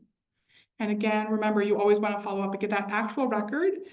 If it's not available online, again, that record is likely going to contain more information than just the index. So what if you can't find a death record? So the church records, again, maybe it's tied to the cemetery that they're buried in and there's a church affiliated with that cemetery. Maybe their obituary would give some details on their death, their gravestone, again, being aware that there's errors even in stone. Maybe there's a funeral home or some cemetery records. Again, we'll talk about those more in depth in April. Maybe you find some sort of memorial card or a funeral card that would give some more details on their death. Maybe there's that family Bible or the Social Security Death Index. So like I said earlier, the majority of the people in here are people who died between 1962 and 2005. But they do have some deaths of those people who died from 1937 on. It's people who were eligible for Social Security, and they have like little death files on all of them. So this is a site or a database that you can search freely in Family Search. So it's just something that you can pop in their name here. So I can type in, you know, my great grandpa and type him in and find him here. So right here it says, you know, Social Security Death Index. I can click on it and then get further information. So from here I can see his middle initial, his state that he was a part of, his last known residence, so it's a county, his previous zip code, how old he was when he died, his exact birth date, and his exact death date. Unfortunately, that's all the information that's included in here, but that at least gives me a clue. Okay, now I know September 1999, that's what time period I'm looking for his death record, and then what time period I'm looking for his birth record. It gives me some clues to go off of. There's of course wills and probates. More on these in a future session, or we have a YouTube recording of when I did it a couple months ago at Thompson Center, if you want to dive into those a little more. But those are records that, you know, people are dividing their assets after they die, and this is how they're talking about that. And then the family has to prove, okay, this person's dead, so now we need to divide their assets. So there's going to list some information on their death in there.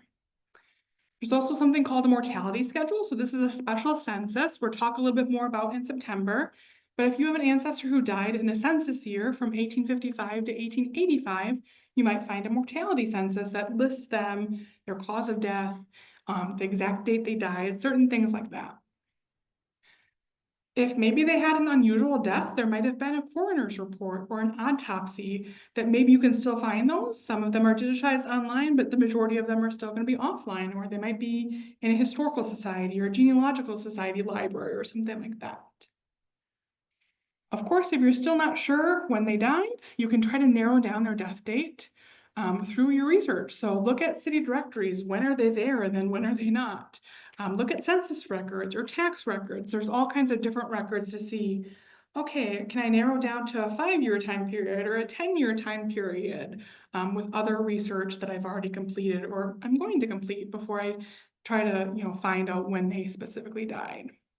And again, this isn't a complete list of all the things you can check, but at least gives you a place to start. So just quickly, I want to spend a little time on the mortality schedule. So like I said, we'll talk about these more in depth in September when we talk about census records. But this is a special type of census that collects information on those people who died during the 12 months prior to the census. So it's only collected during the census years from 1850 to 1885 to 1880. And then if there's a state that took a state census in 1885, then those states also had a mortality schedule for that year. So this is what it looks like. This is an example of one from Grand Chute, Wisconsin here. You can see what information it has. It has a number of the families, so this can tie you to the actual census record of what family reported this death. It's got the name of the person, a description, so their age, their sex, their race, their marital status, their place of birth, if their parents were foreign born or not, the month in which they died, their occupation, and what their disease or cause of death was. So this is just the top half of the form. If you scroll on down, it sometimes has remarks down here. So this one isn't very, you know, cool, but sometimes it might say like the top 3 people died in a fire or this big automobile accident, or the town was hit by the fever plague on this and this date, and that's, you know, what contributed to these people dying. So sometimes you might have some cool remarks down here. So don't skip trying to read that. But those are something that you can find on Ancestry Library Edition usually. And again, we'll dive deeper into how to locate these when we talk about the census records. But I just wanted to show you that that's an example of what you might be able to find when you're searching around. More questions before we wrap up here, and I'll show you the genealogy sites.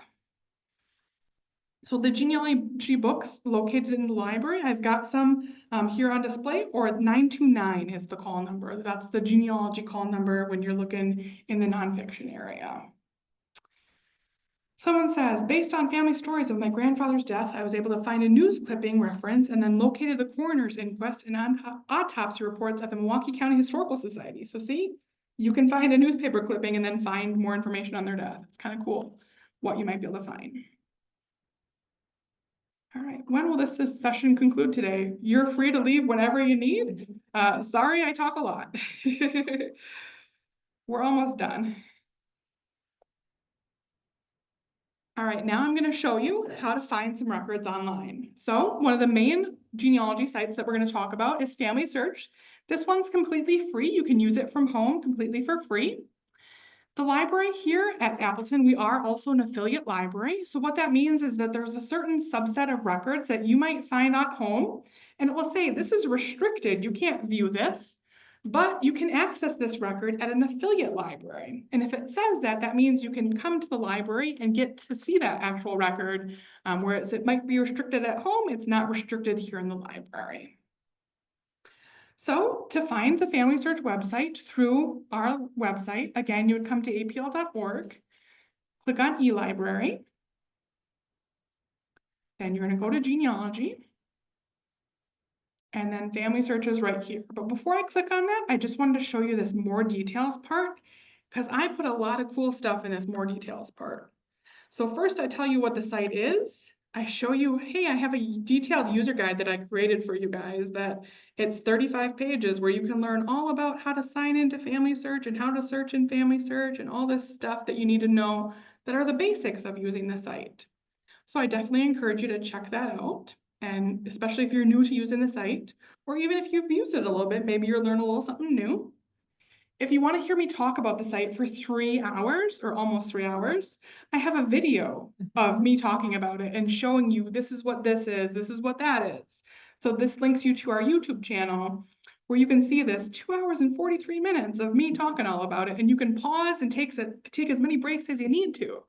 But this shows you exactly what all this stuff is. So I can only spend a few minutes on it today, but this is your dive deep into it session. So if we go back to where I was, back at apl.org, now I lost my spot here. Go to the eLibrary. Again, we're going to click on genealogy. And then after you click on more details, or you can click on it from here, just go to Family Search. And this will bring you into the search page of Family Search. Or if you're just accessing it from home, you can also type in this familysearch.org. That'll get you there. I just wanted to show you the additional resources I have for you in our library website. You can access it from home, yes. Yep, this is completely free. Anybody can access it. Like I mentioned, though, we are an affiliate library, so you will have access to additional records if you use it in the library.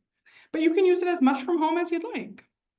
It will ask you to sign in, so I've already signed in because I showed you an example of a record earlier that required me to sign in. But if you aren't signed in or don't have an account, you want to be sure to do that. And that user guide directs you how to sign up for an account or log in if you aren't familiar with that. But usually when you first log in, this is what it's going to look like. So this is kind of your home page where it kind of makes it look a little bit like Facebook, where it's giving you updates on your ancestors, which is kind of weird, but that's how they do it. And then if I want to start searching, so I want to search for some birth records or some death records, I can click up here where it says search and select records. So this is just one of the ways that I can search on this site. So there's a couple different ways. So first I can come over here to this little search box and I can type in my ancestor's name. So I can type in John Shaw Powers, who is my 4th great grandfather. So it's asking for a place and a year, or what I usually do is I click on more options because I want to be precise. So I can list his birth information, his marriage, somewhere he lived, or where he died. So, hey, I'm looking for a death record. I want to put his death information. I'm going to click on death. It's going to give me a little box about his death. So I can say, oh, I know he died in Iowa. Select that one, and he died in 1916. 1916. So I'm going to put that in both of these boxes. And then I'm going to go to the yellow search box and click search. So now I'm going to see results. So I can see like a little quick snapshot of this to see, okay, this gives me some information on his burial. Oh, here's an Iowa death record. Cool. There's also these fun little symbols over here. So when you see the little camera icon, that means there's an actual image attached to it. If you see something like this, this means it's like gonna it might give you an image, but it's on an external website outside of Family Search. Or maybe you don't see an image or a little camera. That means there's no image attached to that. So that's just an index. But if I want to, I can click right on that and be brought right into the image. So here, for example, is that death record we looked at earlier when I showed you the example between the index and the actual death record. It was just that easy to find that death record. But if I would have went down on the search results down here, for example, that's where I found just the index. So this is giving me, oh, this is a different index that's giving me some more information. And then I can click on this and say, oh, it's on a film. Okay, I have to browse the film in order to find it. Well, not really, because I already found it in a different result. So sometimes Family Search is a little goofy like that, where it's gonna make you click through a couple things to find the right record, but you can see all the different results. It might be about different people who might have the same name, or it might be all about the same person. So you kind of see those little snapshots here. One thing I wanted to point out though is on here, when you actually have that image, if you're like, hey, I really want to save this because again, it might not be there tomorrow when I go to look for it again, or it might not be here in 6 months when I look for it again. Right up here, there's that little arrow with the line underneath. That's the download button. So if I click it, I can download it as a PDF record or a JPEG record. I can put a citation in there or not put a citation. So whatever option you want to select, you just download whatever you want. And now it's downloading to my computer. Now I can open it and it's already saved to my computer. Super simple. You can also zoom in to be able to read stuff. Maybe you couldn't read that from far away. Now you can really read bronchopneumonia, for example. There's also other little fun settings that you can play with here as you'd like, or go to the next one to make sure, okay, is it 2 pages or is it 1 pages? You know, play around as you'd like. But that's just one of the spots where you can find stuff. So if we go back to the search spot and go back to records, instead of filling in information up here, there's also a spot where I can find a collection. So maybe I just want to see all of the collections and then browse from there. So I can start typing in here, oh, I just want birth records. So I can see, oh, this is all the collections with birth in the title. Or I can click on this browse all collections, and now I can see, oh, there's almost 3,500 collections. And now I can type in death here. And then it's going to narrow it down to the 200 some collections out of the 3,500 that are related to death. And I can narrow things down further over here. All these little filters I can click on, or all these little place locations. Like if I know my ancestor died in Mexico, I can narrow it down to just that. And now I can see what there is available out of those results. So again, you can play with all these little filters. They've got date filters over here, location filters, and then type filters. But that's still not all the ways. You can go back to that search records area, and then you can search specifically by place. You could also search by place over here, like if I want to look at Wisconsin, I can start typing in Wisconsin and see, oh, all these Wisconsin records from there. Or I can go over here by place and start typing in Wisconsin here. And now this is going to bring me to a place page for Wisconsin, where I can search right in just Wisconsin records. They have a learning center where I can look at all these Wisconsin related things that they might have, like, hey, they've got a video all about Midwest region and specifically Wisconsin, how to do research there. I can also scroll down further and see what collections they have. I can search within genealogies, Or there might be image-only collections that they aren't indexed. I can't just type in a name and find somebody, but I can browse through all of these and see if I can find my ancestor in them. There's also different, things that they might have in their catalog. Maybe it's indexed, maybe it's not indexed, maybe I can look at it online, maybe I can't. It's all going to vary depending on the location. But you can click on anything that has a blue link like that and start searching. It's also really helpful. Again, you can do international locations. So if I'm researching in Germany and I don't really know how to start, I can type in Germany there. And again, we've got the Learning Center. There's 51 courses all about researching in Germany. So you can go watch them as you'd like. There's one other final spot I want to show you under search and under images. This is another spot where you can find those image-only collections that, again, you can't search for a name and get that specific person, but these are records that you can browse through to see if you can find your ancestor. So you want to type in a specific location. So I could type in something like Iowa. I want to find my ancestors in Iowa, so I'm going to click search. And now from here, I can see all these different, almost 75,000 records that are related to Iowa. Well, that's too many. Maybe I know, hey, my ancestors, I really want to find the ones that are in Jasper County. So I can click up here where it has all the different counties listed, or sometimes the cities listed. And I can narrow it down. And then I can even narrow it down further if I wanted to. There's also spots where you can narrow it down by a life event. So say I just want to find the death records in Jasper County, Iowa. I got to be sure to click update down here after I do that though. So now it's going to show me, oh, look at there's cemetery records, there's death certificates, there's funeral programs, there's registers, burial records, obituaries, all this kind of stuff. That if it's something that like, oh yeah, my ancestor lived here during that time period, let me click on this. And now I can go through these image by image and look at them and see, okay, what year am I looking for? Who am I looking for? And now look at, here's a register of all of these deaths. Maybe I find the person I'm looking for, maybe I don't. But again, you can go down the rabbit hole and explore. Filter that for just the name you're looking for? You cannot, because these are not indexed yet. So you would have to like know, okay, I'm looking for this specific person in this specific date. So like you could look at this record and see, oh, this is 1909, or yeah, that's the date of birth actually.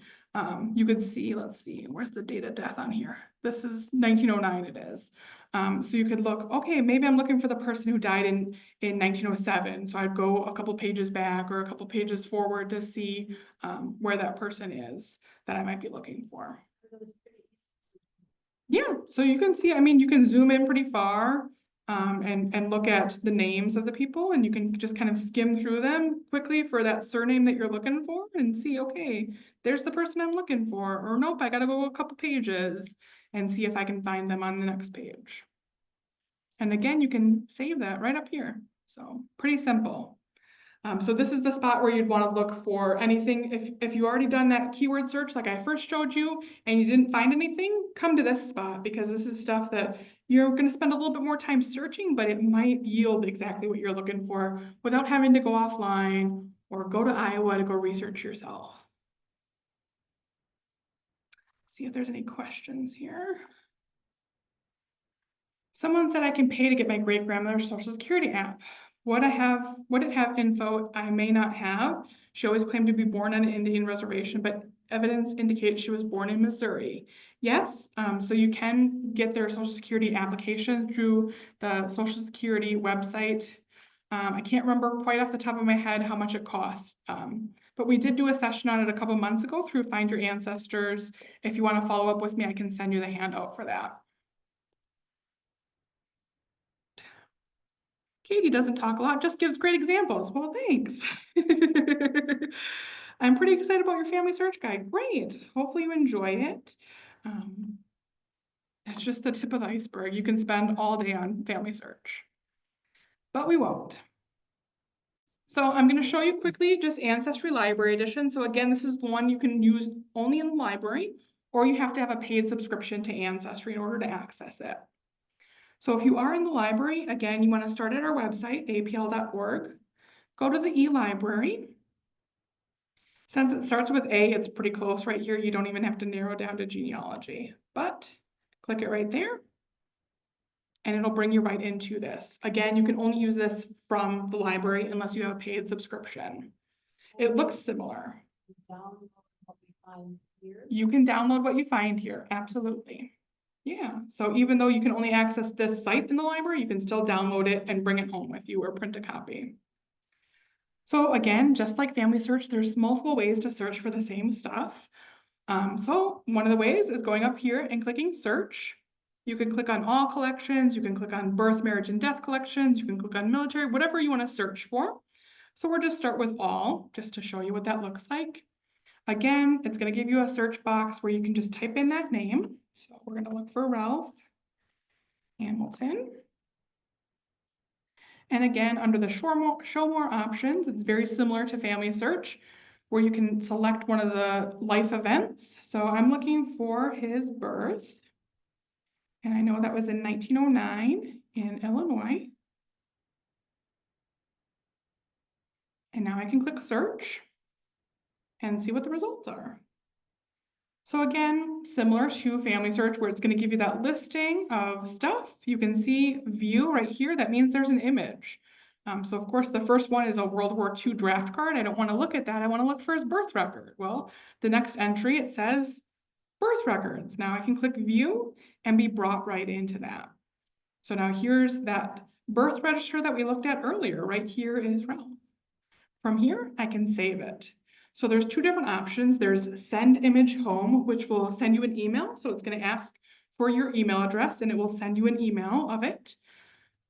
And then you can click on that and be brought to this page, but you would only be able to see what you've sent home. Or the second option here is to save to this computer. So if you bring your own laptop to the library, you can do that. Or if you bring like a USB drive, you can save it right to that USB drive if you're using one of our public computers. You don't have to use our computers. You can use your own. You just have to be inside the library. And again, there's other libraries that might have access to this. So those people who are joining us virtual, if your library has this, you can go into your library and access it too. Do you have to be connected to the library Wi-Fi? Yes, you have to be on the Wi-Fi. Yep. That's how it knows you're in the library. Yeah. And it's completely free. And like I said, there's even international stuff on here. So like, even if you do have your own paid Ancestry subscription, like right now I have the basic US one, I'm not paying the extra for the World Edition to find my German ancestors when I can come to the library and do it for free. So, all right, so we're gonna go back to the results here and I'm gonna show you, this is not just the only way that you can do it. So we go back up to the search. I wanna go back to the main page here. So instead of going to that search box, I can scroll all the way down here. You can actually see there's a spot called out just for the vitals. So I can click search now. Or down here, there's also quick links. So if I'm like, hey, I really want to look at those both birth, marriage, and death records, or the city directories, or newspaper obits, I can get right there from these quick links. So most of these like will lead you to the same spot. It's just another way to get there. So like if I click search now, this will bring me again to that little box where I can fill in that information. Or I could even narrow it down further if I know I really just want to find those death records. Now I know I'm just looking in death records here, or I can even filter by location if I just want to find those Mexico or that Canada or Australia or whatever time period, I can narrow it down there. So for example, again, I can just do a sample search here quick. And now I know it's for sure searching in these death records. And I'm gonna leave that stuff blank, or just put in a name. But now I can again see the results here. I also want to point out over here on the left-hand side, you can narrow down some stuff too. So like if I know I really want to find these Wisconsin death records, I can click right there and it's going to filter out everything that's not a Wisconsin death record and then just give me 8 results. Well, now I can pretty clearly see what results there are for that location. You can also narrow down by location and date, just like you can in Family Search. There's another cool spot that I like to go to, the card catalog, and I say that again, not just as a librarian, but as a genealogist. So just like the library has a card catalog, so does Family Search. So when I click on card catalog, I can see there's over 11,000 results. of different collections that they have. So you can see some of their names, like Scotland ones, Ireland ones, all these kind of cool things. So over here in the title or keyword, you can start putting in stuff, or again, you can use these left-handed filters. So say I just want to find those birth, marriage, and death records, and I just really want to find those birth, baptism, and christening records. And again, I can narrow it down by location and by time period and see what collections fit that mold. And if I really want to, I can say, okay, I'm looking at these Rhode Island ones. So I can click on that. Before I start my search, I just want to show you down below. It gives you a source citation of where they got this original data from.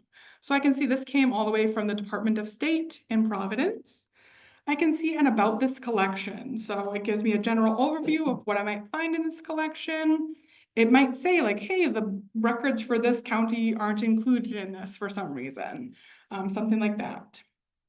It's going to give me a bibliography as well. So then after I've read that, I can maybe go do that search, or sometimes you can browse the collection if I just want to look at the 1860 births for a specific location. I can do that and get into it from there. And then again, I can kind of go, page to page. I can zoom in, zoom out, all that kind of fun stuff. Save it as I would like. So those are just some of the ways that you can do that.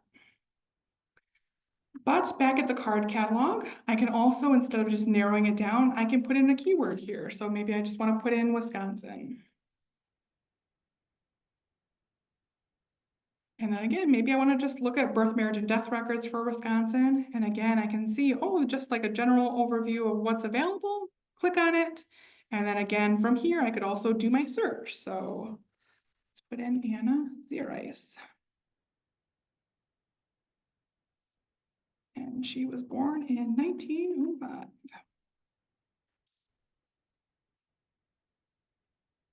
And now I can see, oh, look, there's an image attached to it. It's that one that we looked at earlier.